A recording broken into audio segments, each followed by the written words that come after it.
আমরা প্রথম জানবো কি আমলের কারণে মানুষ জাহান্নামী হয়ে যাবে, কোন আমলগুলো করার কারণে, কোন কাজগুলো না করার কারণে আল্লাহর রাজি খুশি থেকে মানুষ দূরে চলে ভ্রান্ত পথের পথিক হয়ে যাবে। এই কথাগুলো আমরা আমলের নিয়তে শুনবো। কি রাজি আছেন? কিসের নিয়তে শুনবো? আমলের নিয়তে। বাবাজিরা আমার, পরকালে যারা জান্নাতবাসী হবে, জান্নাতের মধ্যে হঠাৎ করে বন্ধুর কথা মনে পড়ে যাবে। হায়রে আমার বন্ধু, প্রত্যেক দিন বিকালে পঞ্চগ্রাম বাজার গিয়ে একসঙ্গে চা খাইতাম, একসঙ্গে অফিসে যাইতাম, বিপদ আপদে আমার পাশে থাকতো, আমিও বিপদে ওর পাশে ছুটে যাইতাম। আমার এই বন্ধুটাকে তো জান্নাতের মধ্যে কোথাও দেখা যাচ্ছে না। জান্নাতবাসীরা একে অন্যের সঙ্গে কথোপকথন করবে। আল্লাহ সুবহানাহু ওয়া তাআলা পবিত্র কোরআনে কারীমের সূরা মুদ্দাসসিরের মধ্যে 40 নম্বর আয়াত থেকে আল্লাহ আলোচনা শুরু করেছেন। আল্লাহ তাআলা বলেন, জান্নাতীরা ফি জান্নাতি ইয়াতাসাআলুন। জান্নাতীরা একে অন্যের কাছে জাহান্নামীদের সম্পর্কে জিজ্ঞাসা করবে। আনিল মুজরিমিন, যারা জাহান্নামী হয়ে যাবে তাদের কথা বলবে। দুনিয়ার আমার সেই বন্ধু কোথায়, আমার সেই চাচাতো ভাই কোথায়, আমার সেই নেতা কোথায়, যেই নেতার পিছনে কত স্লোগান দিলাম, কত কোপ খাইলাম, মার খাইলাম, কত কিছু হলো, তারে তো জান্নাতের মধ্যে দেখতে পাচ্ছি না। তখন আল্লাহ রাব্বুল আলামিন জান্নাতীদের মনের এই বাসনা বুঝতে পেরে দুনিয়ার তার যে ভালো বন্ধু ছিল, দুনিয়ার সঙ্গে যে জান্নাতি বন্ধুর সম্পর্ক ছিল, জান্নাতের মধ্যে আল্লাহ রাব্বুল আলামিন জান্নাতের নিচের জমিন সরাইয়া ওই জাহান্নামী বন্ধুকে দেখার সুযোগ করে দিবে। সুবহানাল্লাহ পড়বেন না? তাকায় দেখবে, নিচ ফাঁকা হয়ে যাবে, গ্লাসের মতো সিস্টেম হয়ে যাবে। তাকায় দেখবে, দুনিয়ায় যেই বন্ধুর সঙ্গে একসঙ্গে চাকরি করত, ব্যবসা করত, দোকানে চা খাইতো, ওই বন্ধু জাহান্নামের আগুনের মধ্যে ধাউ ধাউ করে জ্বলতেছে। এই দৃশ্য দেখার পরে জান্নাতি বন্ধু তাকে জিজ্ঞাসা করবে, মা সালাকাকুম ফি সাকার। ও বন্ধুরে, কোন আমলের কারণে এই জাহান্নামের মধ্যে তুমি জ্বলতেছো? কোন বদ আমলের কারণে তোমার এই পরিণতি হয়েছে? দেখো, আমরা কত সুখে শান্তিতে আল্লাহর নেয়ামত ভোগ করতেছি জান্নাতের মধ্যে, তোমার শরীরটা তো জাহান্নামের আগুনে পুড়ে অঙ্গার হয়ে গেছে। তোমার অপরাধ কি ছিল, তোমার গুনাহ কি ছিল? তখন ওই জাহান্নামীরা জবাব দেবে, ক্বালু লাম নাকু মিনাল মুসাল্লিন। জাহান্নামীরা ডেকে ডেকে বলবে, ও জান্নাতি বন্ধুরা, আমরা দুনিয়ায় নামাজ আদায়কারী ছিলাম না। এক নাম্বার অপরাধ কি? নামাজ পড়তো না।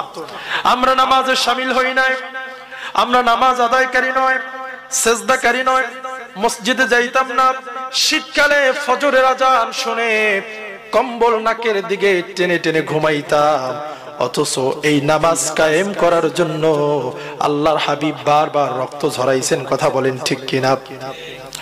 বাবাজি আমার, কোন ব্যক্তি যখন কালেমা পড়ে মুসলমান হয়ে যায়, বুনিয়াল ইসলাম আলা খামসিন, ইসলামের ভিত্তি, ইসলামের বেনা হলো 5টা।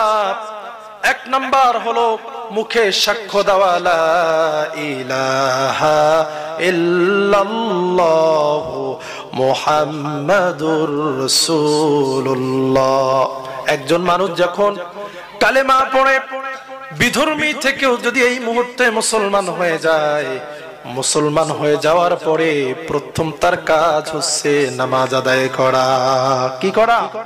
নামাজ আদায় করা। সে ওযু করে, গোসল করে, ওযু করে, পবিত্র কাপড় পরিধান করে, তাহারাত অর্জন করে সে নামাজে দাঁড়িয়ে যাবে। যা পারবে সেটা করে তার নামাজ পড়তে হবে। কথা কোন ঠিক কিনা? আজকে আমরা ওই নামাজ পড়তেছি না। পুরুষ মহিলা সংসারের সুতোয়, কাজের সুতোয়, চাকরির সুতোয় নামাজ পড়ি না। এমনকি গর্ববোধ করে বলি, হুজুর সব করি, কেবলমাত্র একটু নামাজই তো পড়ি না। পড়েন না? নাউজুবিল্লাহ। কে এই ধরনের লোক আছে না নাই? এক বুড়ার একদিন ধরলাম যে, চাচা মিয়া এক পাও তো কবরে গেছে, এখন একটু নামাজ রোজা তো পড়েন, মসজিদে আসেন, কাজকর্ম তো নাই। সে কি জবাব দিছে শুনবেন? বলবো কয় যে হুজুর আপনি এত আমার খারাপ মনে করেন না। বলে এটা কেমন, আপনারা কি খারাপ বলছি? কয় দেখেন আমি পান খাই না, সিগারেট খাই না, জর্দা খাই না, বিড়ি খাই না, চা খাই না, আমি খালি একটু নামাজ পড়ি না। হ্যাঁ নাউজুবিল্লাহ পড়বেন না? কয় কি চা খাই না, পান খাই না, বিড়ি খাই না, সিগারেট খাই না, তামাক খাই না, চা খাই না, খালি একটু নামাজ পড়ি না। কি খালি একটু নামাজ? কি খালি একটু? বাবাজি আমার, নামাজকে এত ছোট করে দেখার কোনো বিষয় নয়। আল্লাহ রাব্বুল আলামিন কোরআনে কারীমের বহু জায়গায় বলেছেন ওয়া আকিমুস সালাতা ওয়া আতুস যাকাত, নামাজ আদায় করো, যাকাত দাও। ঠিক কি না? পড়ে হাদিস শরীফের মধ্যে তো আরো ভয়াবহ বর্ণনা এসেছেন। আল্লাহর প্যারা হাবিব দো জাহানের বাদশা নবী রাহমাতুল লিল আলামিন তার পবিত্র জবানে বলেছেন আসসালাতু ইমাদুদ্দিন ফামান আকামাহা ফাকাদ আকামাদ্দিন ওয়া মান তারাকাহা ফাকাদ হাদামাদ্দিন। আল্লাহু আকবার। পড়ে নবীজি আমার বলেছেন, শোনো আমার কলিজার টুকরা উম্মতেরা, আসসালাতু ইমাদুদ্দিন, যেই ব্যক্তি নামাজ আদায় করলো, ফাকাদ আকামাদ্দিন, ও শুধু নামাজই আদায় করে নাই, যেই ব্যক্তি সঠিকভাবে নামাজ আদায় করে সেজন্য দ্বীন ইসলামকে প্রতিষ্ঠা করলো। জবান খুলে পড়েন সুবহানাল্লাহ। শুধু মসজিদে যায়, সিজদা দেয় না, এই লোকটি কেমন যেন দ্বীনকে জমিনের মধ্যে প্রতিষ্ঠা করেছে। সুবহানাল্লাহ। নামাজ পড়লো, দ্বীন প্রতিষ্ঠা করলো। ওয়ামান তারাকাহা, আর যেই ব্যক্তি নামাজ তরক করলো, নামাজ কাজা করলো, নামাজ ছেড়ে দিল, দুনিয়ার মানুষ তাকে বেনামাজি বলে। অনেকে তো বলে আমি সুদ খাই না, ঘুষ খাই না, গালি দেই না, বিড়ি খাই না, কেবল একটু নামাজ পড়ি না। কিন্তু নবীজি বলছেন না না না, বিষয়টা তো ছোট করে দেখার নয়। আল্লাহর হাবিব তার পবিত্র জবানে বলেছেন ওয়া মান তারাকাহা ফাকাদ হাদামাদ্দিন, যে ব্যক্তি নামাজ ছেড়ে দিল, নামাজ তরক করলো, ও বেনামাজি না, ও যেন আল্লাহর দ্বীনকে ধ্বংস করে দিল। পড়েন নাউজুবিল্লাহ। যে নামাজ পড়ে না, ও যেন জমিন থেকে আল্লাহর দ্বীনকে ধ্বংস করে দিল। বাবাজি আমার, নামাজ এত গুরুত্বপূর্ণ। হাদিস শরীফের মধ্যে আসছে قال رسول الله صلى الله عليه وسلم أول ما يحاسب به العبد يوم القيامة الصلاة। আল্লাহর প্যারা হাবিব তার পবিত্র জবানে বলেছেন কিয়ামতের দিন ইবাদতের মধ্যে আল্লাহ রাব্বুল আলামিন বান্দার থেকে প্রথম নামাজের হিসাব নেবে। সুবহানাল্লাহ পড়বেন না? কিসের হিসাব নেবেন? নামাজের হিসাব নেবেন। তাহলে নামাজ কি পড়ার দরকার আছে না নাই? হ্যাঁ, কি নামাজ কি মাঝে মধ্যে পড়তে হবে, না সঠিকভাবে 5 ওয়াক্ত নামাজ আদায় করতে হবে? কি নামাজ পড়তে রাজি আছেন তো? ইনশাআল্লাহ নামাজ পড়বেন। নামাজ এত গুরুত্বপূর্ণ। এই যে সবেমাত্র আমাদের থেকে পবিত্র রজব মাস বিদায় হয়ে গেল, এখন শাবান মাস চলতেছে, ঠিক কি না? এই রজব মাসের 27 তারিখে আল্লাহর প্যারা হাবিব রাসূল আরবি সাল্লাল্লাহু আলাইহি ওয়াসাল্লাম এই ধুলির জমিন থেকে আল্লাহর দিদারে আরশে আজিমে গিয়েছিলেন, ঠিক কি না? নবীজিকে আল্লাহ রাব্বুল আলামিন সালাম দিলেন, রহমত দিলেন, বরকত দিলেন, 50 ওয়াক্ত নামাজ দিলেন, 12 মাস রোজা দিলেন, তাসবিহ তাহলিল অনেক কিছু হাদিয়া দিলেন। তারপরেও নবীজির মন খারাপ, নবীজি মন মলিন করে বসে আছেন।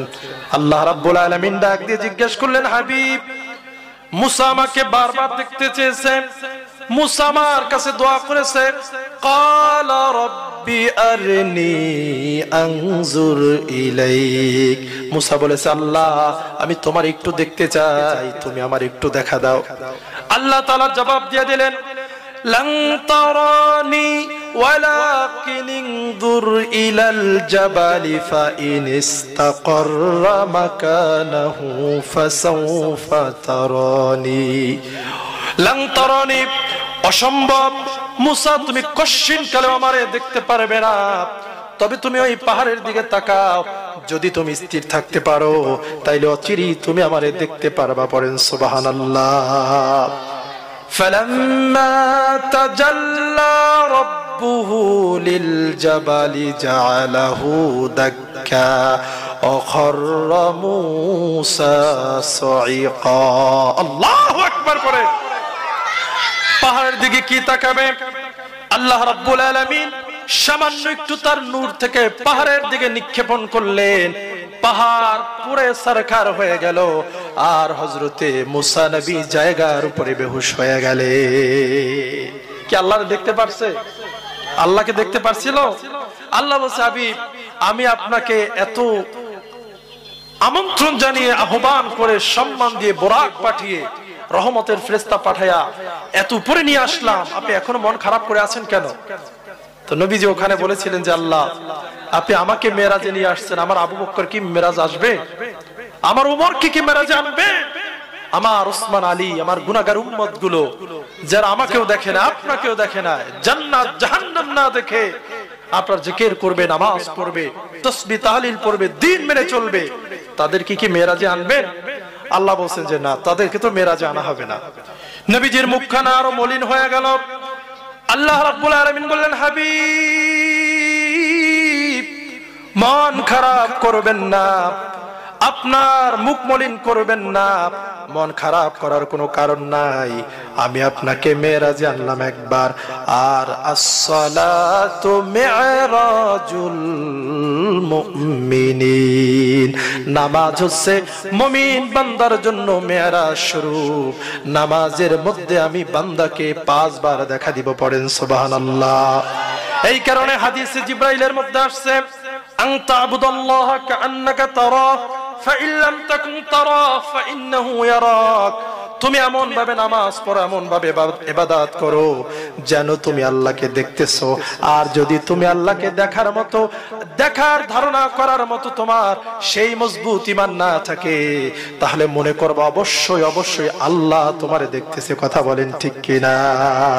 এখানে নামাজ পড়ার দরকার আছে না নাই? এই বাড়ির পাশে আপনাদের মসজিদ, মসজিদে জামাতে নামাজ পড়তে হবে। কি কথা বলেন ঠিক কিনা? ঠিক। আল্লাহ তাআলা বলেন ওয়াসজুদ ওয়াকতারিব, তুমি সিজদা দাও, নিকটবর্তী হয়ে যাও। সুবহানাল্লাহ। বান্দা আল্লাহর সবচেয়ে নিকটে থাকে যখন সে সাজদার মধ্যে থাকে। কথা বলেন ঠিক কিনা? এইখানে নামাজ সঠিকভাবে পড়ার দরকার আছে না নাই? অনেকে কয় যে হুজুর আমি তো নামাজ পড়ি, তবে মসজিদে যাই না, একটু বাড়িতে বসে পড়ি। কি মসজিদে যাওয়ার দরকার আছে না নাই? আমার বিষয়বস্তু তো অনেক লম্বা, সংক্ষেপে বলি। আল্লাহর প্যারা হাবিব মসজিদে নববীর মধ্যে জামাতের গুরুত্ব আলোচনা করতেছেন। এমন সময় আল্লাহর হাবিব হঠাৎ করে বলে উঠলেন, আমার বেলালের আজান শোনার পরেও যেই সকল পুরুষ লোকেরা ঘরের মধ্যে নামাজ আদায় করে, আমার মন চায় আমি ফেরেশতাদেরকে বলি তোমরা কাষ্ঠখণ্ড নিয়ে আসো, আগুন নিয়ে আসো, ওই ঘরটাকে তোমরা জ্বালায়া দাও। কিন্তু ওই ঘরের মধ্যে বাচ্চা শিশুরা আছে, মেয়ে মানুষ আছে, তাদের মায়ায় তাদের দিকে তাকাই আমি ওই ঘরটাকে আগুন দিয়ে জ্বালাই না, নয়তো আমি ওই ঘরটাকে আগুন দিয়ে জ্বালায়া দিতাম।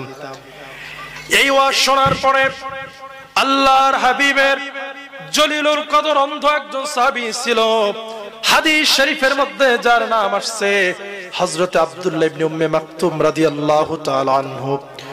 উনি দাঁড়িয়ে গেলেন, ইয়া রাসূলুল্লাহ, আল্লাহ রাব্বুল আলামিন আমাকে দুইটা চক্ষু দেয় নাই, দৃষ্টি শক্তি নাই, আমি দেখতে পাই না। মাঝে মধ্যে সাথী সঙ্গী পাই, মাঝে মধ্যে একলা হয়ে যাই। জোহরে আসরে লোক পাইলে মসজিদে আসতে পারলেও আমি মাগরিব এশা ফজরে তেমন একটা আসতে পারি না। আমার জন্য কি কোনো সুযোগ আছে নাকি, সার আছে কি নাকি, রুখসুদ আছে নাকি? আল্লাহর হাবিব বললেন, অন্ধ সাহাবী, তুমি কি বাড়িতে বসে আমার বেলালের কণ্ঠের আওয়াজ শুনতে পাও? ওই সাহাবী বলল, ইয়া রাসূলুল্লাহ, আমি বেলালের কণ্ঠের আওয়াজ শুনতে পাই। আল্লাহর হাবিব বলেছে, বাড়িতে বসে আজানের জবাব দিবা, মসজিদে এসে জামাতের সঙ্গে নামাজ আদায় করবা। আর আস্তে কন্যা সুবহানাল্লাহ, মাশাআল্লাহ। এই যদি আসতে হয় তাহলে একটু জবান খুলে আকাশ বাতাস কাঁপিয়ে চিৎকার মেরে পড়েন সুবহানাল্লাহ। তাহলে নামাজের জামাতে অংশগ্রহণ করার দরকার আছে না নাই? পুরুষ লোক নামাজ পড়বে জামাতে, আর মা বোনেরা তার অত্যন্ত ঘরের গোপন প্রকোষ্ঠে, গোপন কক্ষে পর্দার সাথে নামাজ পড়বে। কথা বলেন ঠিক কিনা? তাহলে আমরা সূরা মুদাসসিরের 40, 41, 42 নম্বর আয়াত আলোচনা করতেছিলাম যে জাহান্নামীরা বলবে যে আমাদের জাহান্নামী হওয়ার, জাহান্নামের আগুনে জ্বলা এক নাম্বার কারণ হচ্ছে আমরা নামাজ আদায়কারী ছিলাম না, আমরা দুনিয়ার মধ্যে নামাজ পড়তাম না। 2 নাম্বার জাহান্নামীরা বলবে ওয়ালাম নাকুনু নুতঈমুল মিসকিন, আমাদের জাহান্নামে আসার 2 নাম্বার কারণ হলো আমরা দুনিয়ার মধ্যে গরিব অসহায় মিসকিনদেরকে কোনো খাবার দিতাম না। এমন লোক আছে না নাই? আল্লাহ তাআলা অঢেল সম্পত্তি দিয়েছেন, টাকা পয়সার কোনো অভাব নাই, সহায় সম্পত্তির কোনো শেষ নাই, তারপরেও তার দরজায় গিয়া ভিখারি ফিরে আসে, এমন লোক আছে না নাই? আবার এমন লোকও আছে মসজিদে 5000 টাকা দান করছে কিন্তু তার নাম ঘোষণা হয় নাই, এই কারণে বলছে আগামী বছর তোমাদের মসজিদে আর টাকা দেব না। আছে না নাই? আবার এলাকার অসহায় একজনকে কিছু টাকা সহায়তা করার পরে একদিন তো তাকে খোটাই দিয়ে বসলো, আমার টাকায় মেয়ে বিয়ে দিছো আর আমারে চিনো না, এমন লোক আছে না নাই? আল্লাহর হাবিব বলেছে দান করে খোটা দেওয়া আর মাটিতে বমি করে সেই বমি চেটে খাওয়া সমান। পড়েন নাউজুবিল্লাহ। তাহলে দান করলে কি খোটা দেওয়া যাবে? অসহায় এতিম গরিব মিসকিন এদেরকেও খাবার দেওয়া দরকার আছে না নাই? বাবাজি, সম্পদের কোন মালিক আমরা নয়, মালিক কে? আল্লাহ। জোরে কন্যা কে? এই জন্য আমি বলি বাবা, যতই বাড়ি গাড়ি পয়সা করির মালিক আপনি আমি হই না কেন, আজকে যদি মরো তুমি, তোমার দেহ খাবে পোকে আর তোমার সম্পদ খাবে লোকে। ঠিক কিনা?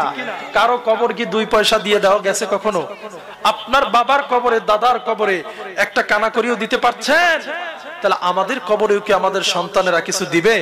কিছুই দিবে না। সম্পদের মালিক হলেন আল্লাহ। কাউকে বেশি দিয়েছেন, কাউকে কম দিয়েছেন। বেশি দিয়ে আল্লাহ পরীক্ষা করেছেন, তোমাকে এত ধন দৌলত দিলাম, তুমি ধন দৌলত পেয়ে আমাকে ভুলে গেলা কিনা, সঠিক পথে ব্যবহার করলা কিনা।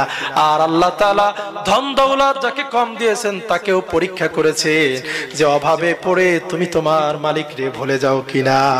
ঠিক কিনা? এই কারণে হাসরের ময়দানে আল্লাহ রাব্বুল আলামিন বান্দাকে জিজ্ঞেস করবেন, ও বান্দা, দুনিয়ায় আমি অসুস্থ ছিলাম, তুমি আমার সেবা করো নাই, আমি অনাহারী ছিলাম, তুমি আমার খাদ্য দান করো নাই, আমি তৃষ্ণার্ত পিপাসার্ত ছিলাম, কই তুমি তো আমার একটু পানি, এক ঢোক পানি পান করাও নাই। বান্দা বিস্মিত হয়ে বলবে, রব্বুল আলামিন তুমি তো শাহানশাহী মাওলা, তুমি তো রব্বুল আলামিন, তোমাকে তো দেখা যায় না, তোমাকে ধরা যায় না, ছোঁয়া যায় না, তোমাকে আবার কেমনে খাওয়াবো, তোমার আবার কেমনে পান করাবো, তোমার আবার কেমনে সাহায্য করব। আল্লাহ রাব্বুল আলামিন বলে, শোনো বান্দা, দুনিয়ার মধ্যে আমার আদরের বান্দাগুলো অসহায় ছিল, আমি তাদেরকে সম্পত্তি দেই নাই, তোমাদেরকে সম্পত্তি দিয়েছিলাম, কিন্তু তোমরা আমার বান্দার খবর নাও নাই, আমার বান্দা অসুস্থ ছিল দেখতে যাও নাই, সেবা করো নাই। যদি আমার অসুস্থ বান্দার সেবা করতে, ওইটাই সৃষ্টির মাধ্যমে স্রষ্টার সেবা হয়ে যেত। সুবহানাল্লাহ পড়বেন না? আমার সৃষ্টিকুল অনাহারী ছিল, পিপাসার্ত ছিল, যদি তাকে তুমি এক লোকমা খাবার খাওয়াতা, এক ঢোক পানি পান করাতা, তাহলে সৃষ্টিকে খাওয়ানোর মাধ্যমে স্রষ্টাকে খাওয়ানোর হক আদায় হয়ে যেত। বাবাজিরা আমার, এই কারণে যারা দুনিয়ায় যাকাত সদকা ঠিকভাবে আদায় করে না, এদের এই লক্ষণটা হচ্ছে জাহান্নামীদের লক্ষণ। ঠিক কিনা? এই কারণে জাহান্নামীরা বলবে, ও জান্নাতবাসী বন্ধুরা,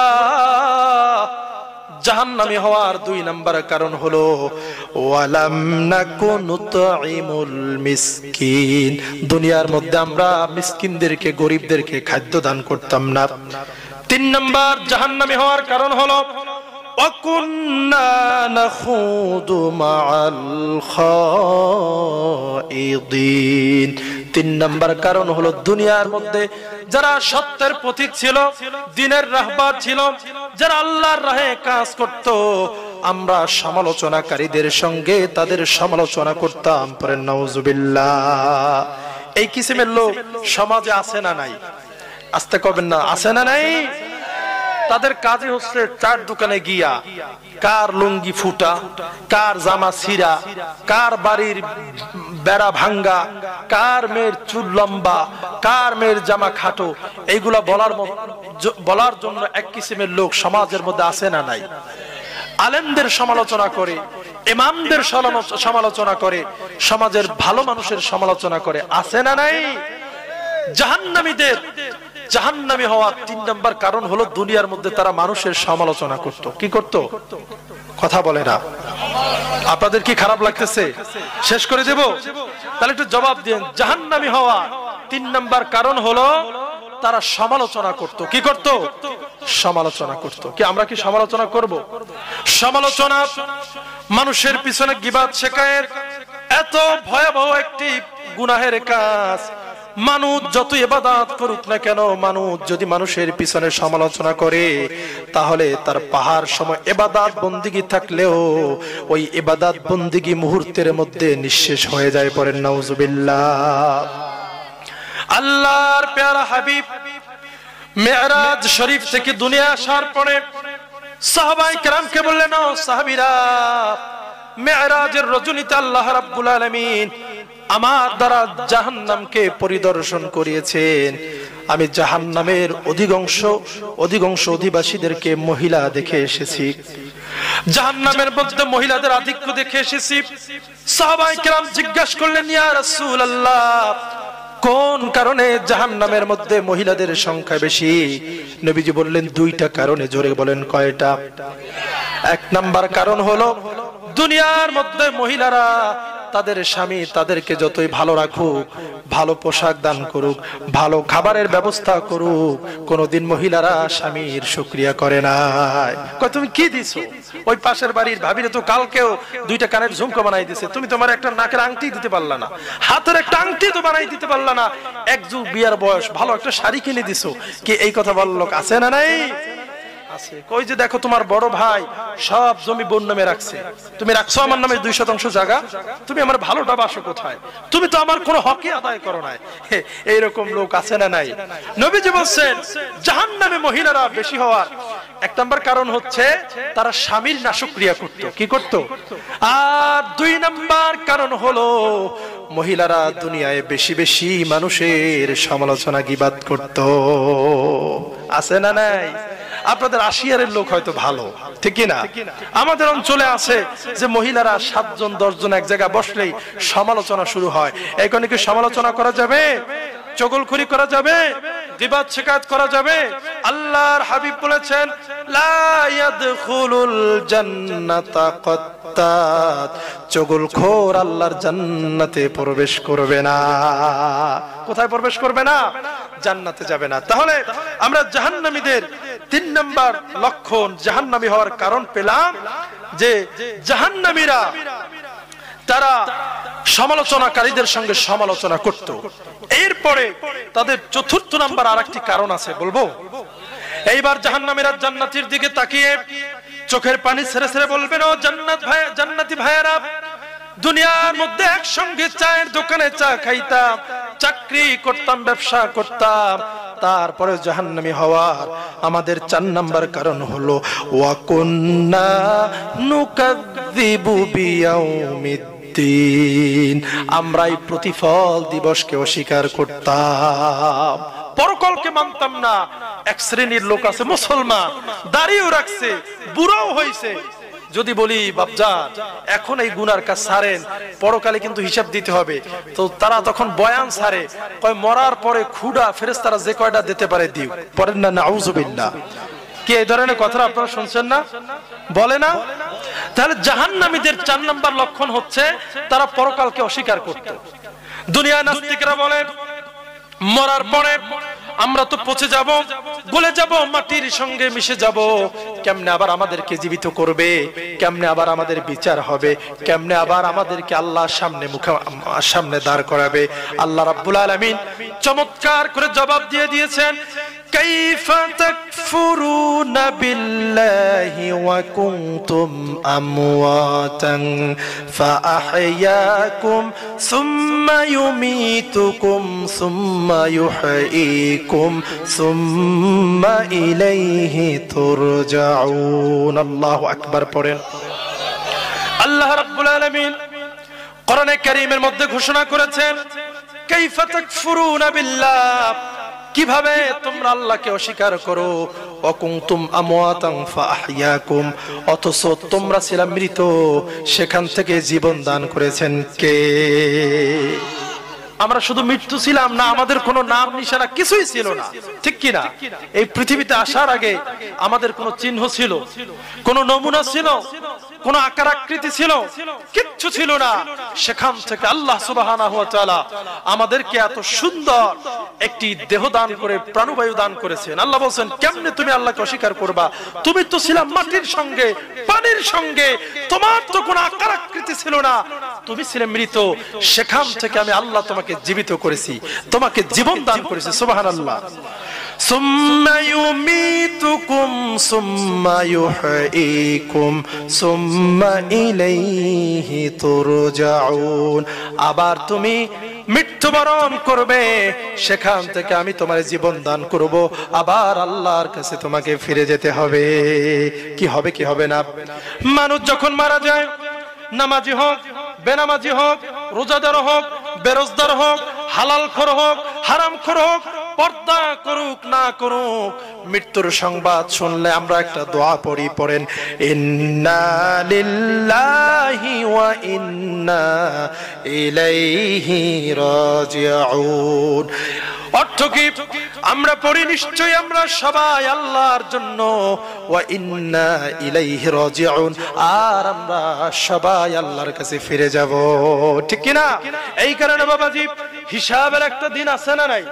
হাসরের ময়দান আছে না নাই? জাহান্নামীরা বলবে, ও জান্নাতবাসীরা, জাহান্নামী হওয়ার আমাদের চতুর্থ কারণ হলো আমরা দুনিয়ায় বসে এই পরকালকে অস্বীকার করতাম, হিসাবের দিনকে অস্বীকার করতাম। এই চারটা কারণে আল্লাহ আমাদেরকে জাহান্নামে পাঠিয়ে দিয়েছে। শুধু যে অস্বীকার করতাম, শুধু বেনামাজি ছিলাম, শুধু মানুষকে খাবার দিতাম না, শুধু মানুষের সমালোচনা করতাম, বিষয়টা তা নয়। হুজুররা এত ওয়াজ করছে, মসজিদের ইমাম সাহেব মেম্বারে এত খুতবা দিছে, কোন খুতবা আমাদের পরিবর্তন আনতে পারে নাই, বরঞ্চ হাত্তা আতানাল ইয়াকিন, মৃত্যু আসার আগে আমরা কোনোদিন পরিবর্তন হই নাই। আমরা আমাদের এই ভুলের উপরে অটল ছিলাম, যেই কারণে আল্লাহ আমাদেরকে জাহান্নামে দিয়েছেন। পড়েন নাউযুবিল্লাহ। আল্লাহ রাব্বুল আলামিন তখন ঘোষণা করবেন, ফামা তানফাউহুম শাফাআতুশ শাফিঈন। হায় রে, তোমরা এত বড় অন্যায় করেছো, এত বড় গুনাহ করেছো, এই গুনার কারণে, অপরাধের কারণে আজকে কোনো সুপারিশকারীর সুপারিশ তোমাদের জন্য গ্রহণযোগ্য হবে না, কেউ তোমাদেরকে উপকার করতে পারবে না। আমার মুসলমান বাবাজিরা, খুব গুরুত্বপূর্ণ কয়েকটি পয়েন্ট কোরআন শরীফ থেকে জানলাম। এক নম্বর হলো নামাজ ছাড়া যাবে না। দুই নাম্বার হলো ধন সম্পদ দেওয়ার মালিককে। আল্লাহ যদি কাউকে ধনাঢ্য বানিয়ে দেয়, ধন সম্পদ দান করে, তাহলে সঠিকভাবে হিসাব করে সঠিক রাস্তায় ব্যবহার করতে হবে, ব্যয় করতে হবে, ঠিক কিনা? তিন নাম্বার হলো সমালোচনা করা যাবে না, কারণ সমালোচনা, গীবাত, শিকায়েত, এইটা হলো জাহান্নামীদের একটা লক্ষণ। আর পরকালকে অস্বীকার করা যাবে না। যাবে? এই চারটি কাজ যদি বেঁচে থাকতে পারেন, আশা করা যায় আল্লাহ রাব্বুল আলামিন জান্নাত দান করবেন। একজন সাহাবী জিজ্ঞাসা করলেন, ইয়া রাসূলুল্লাহ, আপনি আমাকে কিছু বদ আমল সম্পর্কে বলেন, বড় বড় গুনাহের সম্পর্কে আমাকে বাতলিয়ে দেন। নবীজি বললেন, ও সাহাবী, মানুষ নেক কাজ জানতে চায়, ভালো কাজ জানতে চায়, ঠিক কি না? আর তুমি উল্টা, তুমি জানতে চাইলা যে কোন কাজে বেশি গুনাহ হয়, কোন কাজ খারাপ কাজ, কারণটা কি? সাহাবী বলল, ইয়া রাসূলুল্লাহ, আমি যদি খারাপ কাজের সংজ্ঞাগুলো জানি, নমুনাগুলো জানি, প্রকারগুলো জানতে পারি, আর যদি এই বড় বড় গুনাহগুলো আমি এগুলো থেকে ফিরে থাকি, বেঁচে থাকি, এই বড় বড় গুনাহগুলো থেকে যদি আমি দূরে থাকতে পারি, তারপরে যে আমল করব সেটাই আমার জান্নাতে যাওয়ার কারণ হয়ে যাবে। তারপরেও আমরা সংক্ষিপ্ত সময় জান্নাতি হওয়ার কয়েকটি আমল শিখবো। কি রাজি আছেন? কি বলবো না শেষ করে দিব? জান্নাতে যাওয়া ছোট্ট কয়েকটা আমল, যেই আমলগুলো যদি আপনি করতে পারেন, তাহলে নির্দ্বিধায় বিনা হিসাবে আল্লাহর জান্নাতি হয়ে যাবেন। সুবহানাল্লাহ পড়েন।